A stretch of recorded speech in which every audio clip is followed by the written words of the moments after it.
जय हिंद। मैं दिनेश विश्वकर्मा आपका अपने YouTube चैनल में स्वागत करता हूँ।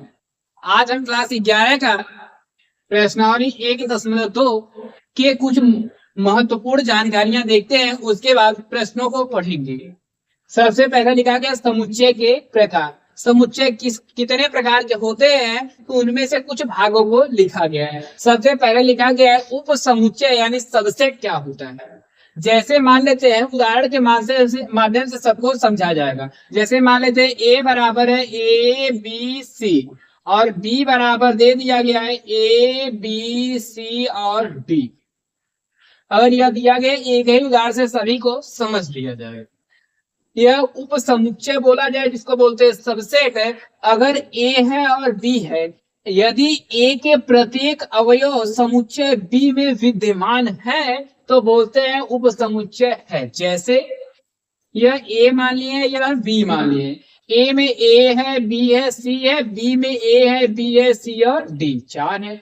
ए में पहला अवयव ए था, ए जो है बी वाले में है, जो बी है वह भी बी में है, बी वाले में है, जो सी है वह भी सी वाले बी वाले में है। यानी ए बी सी जो बी वाला समुच्चय दिया गया उसमें विद्यमान है तो हम कहेंगे ए बी का सबसेट है तो लिखेंगे ए सबसेट बी। अगर यहीं पे मान लेते हैं, अब इसको छोड़ देते हैं, यहीं से अगला देख लेते हैं। यह हमारा एग्जाम्पल एक हो गया, इसी में बस थोड़ा सा परिवर्तन कर देते हैं। जैसे ए बराबर लिखा गया है ए है बी है, बस दो ले लेते हैं। उसके बाद बी बराबर मान लेते हैं ए दिया गया है, सी दिया गया है, डी दिया गया, ई दिया गया है। यहाँ पे ए और बी दो दिए गए समुच्चय, ए में दिया गया ए और बी समुच्चय में दिया गया ए सी डी और ई। यदि ए के प्रत्येक अवयव ए और बी दो ही अवयव है, यदि ए के प्रत्येक अवयव बी में उपस्थित नहीं होते हैं तो बोलते हैं यह उप समुच्चय नहीं है। तो लिखते हैं ए डज नॉट सबसेट या ए सबसेट नहीं है किसका, बी का। तो यह सबसेट बना करके काट देंगे और यह जो चिन्ह होता है इसको बोलते हैं सबसेट। अगर यह चिन्ह बना के काट देंगे तो बोलेंगे नॉट सबसेट, यानी ए के प्रत्येक अवयव बी में विद्यमान नहीं होंगे तो बोलेंगे ए सबसेट बी नहीं है। और उल्टा भी देखें, अगर बी के सभी अवयव ए में होंगे तो कहेंगे बी सबसेट ए है। यहाँ पे भी अगर बी के सभी अवयव ए में होंगे तो कहेंगे बी सबसेट ए है, लेकिन यहाँ पे है नहीं। अगर यहाँ पे देखना होगा तो बी के प्रत्येक अवयव ए में नहीं है तो लिखेंगे बी नॉट सबसेट ए, यानी बी के प्रत्येक अवयव ए में उपस्थित नहीं है। इसको बोलते हैं हम लोग उप समुच्चय। यानी ए के प्रत्येक अवयव बी में हो तो उसे बोलेंगे उप समुच्चय। उसके बाद लिखा गया उचित उप समुच्चय। यानी उचित उप समुच्चय क्या होता है अगले उदाहरण से देखते हैं। मान लेते हैं दूसरा उदाहरण हमारा, मान लेते हैं पहला में ए बराबर दिया गया ए है, बी है, सी है, डी है और बी बराबर दे दिया गया डी है, बी है, सी है और ए है। यानी सभी तो दिया गया है। अगर देखा जाए तो ए के प्रत्येक अवयव यानी ए बी सी और डी, ए के प्रत्येक अवयव बी में उपस्थित है, बस आगे पीछे ही दिए गए तो कहेंगे ए सबसेट बी है। और बी के प्रत्येक अवयव को देखा जाए तो डी है, बी है, सी और ए, यह जो डी बी के प्रत्येक अवयव अभी ए में उपस्थित है तो लिखेंगे बी सबसेट ए है। यानी ए के प्रत्येक अवयव बी में और बी के प्रत्येक अवयव ए में उपस्थित है तो यानी ए सबसेट बी है और बी सबसेट ए है। उसे बोलते हैं उचित उप समुच्चय। यानी ए के प्रत्येक अवयव बी में हो और बी के प्रत्येक अवयव ए में हो तो उसे बोलेंगे उचित उप समुच्चय है।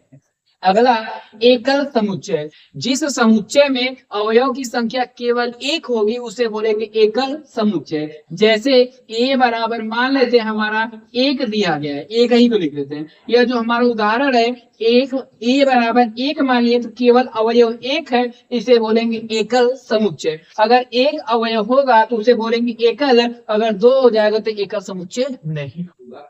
उसके बाद लिखा गया सार्वत्रिक समुच्चय, इसको बोलते हैं यूनिवर्सल सेट। यानी सार्वत्रिक का मतलब सबको एक ही बार मिला करके क्या लिखा जाए उसे बोलते हैं सार्वत्रिक समुच्चय। सार्वत्रिक समुच्चय को बोलते हैं यूनिवर्सल सेट। यूनिवर्सल सेट को हम लोग यू से दर्शाते हैं। जैसे यू बराबर, हम पहला ए लिए थे और बी लिए थे, वहीं पे एक यू मान लेते हैं, तो यू बराबर ए है, बी है, सी है, डी है। जैसे u बराबर मान लेते हैं, जैसे a माने थे a b c d और b माने थे d b c और a, वैसे हम u मान लेते हैं a है, b है, c है, d है, e है, f है, g है।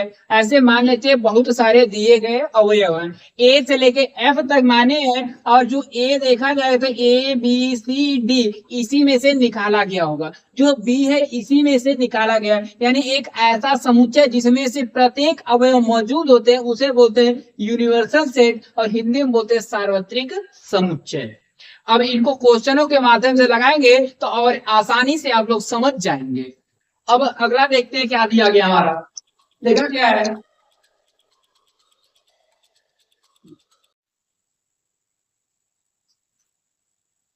देखते हैं अंतराल आर के उप समुच्चय के रूप में दिया गया। अंतराल आर यानी वास्तविक संख्या के रूप में रियल नंबर के उप समुच्चय के रूप में कुछ फिगर दिए गए, हम सब समझते हैं।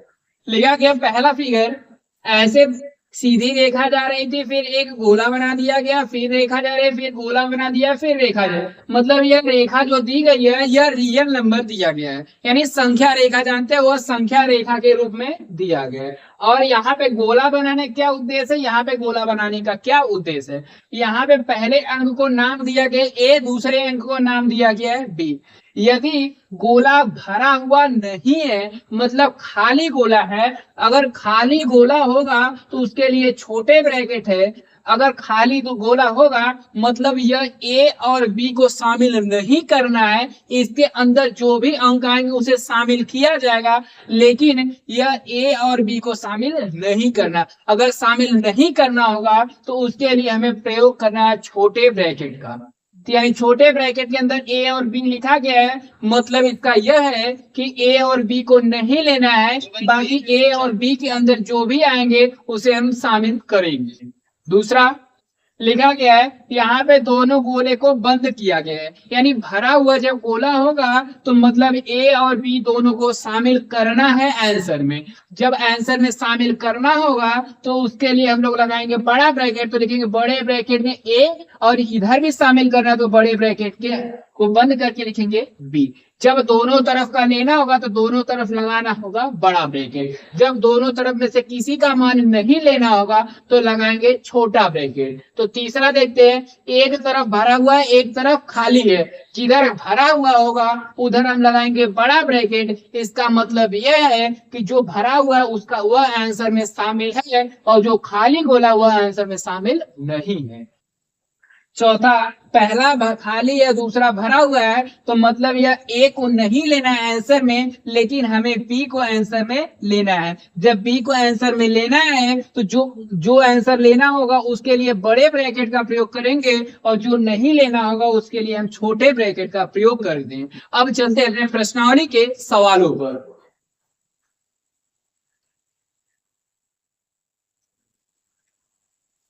प्रश्न संख्या 1 और प्रश्नावली 1.3, रिक्त स्थानों में प्रतीक सबसेट या नॉट सबसेट को भरकर सही कथन बनाइए।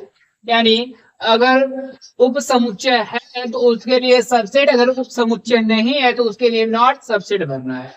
तो पहला 2 3 4, फिर लिखा गया 1 2 3 4, यानी ए के सभी अवयव जो पहला है 2 3 और 4, यह सभी के सभी अवयव इसमें मौजूद हैं, तो यहाँ पे भरेंगे सबसेट।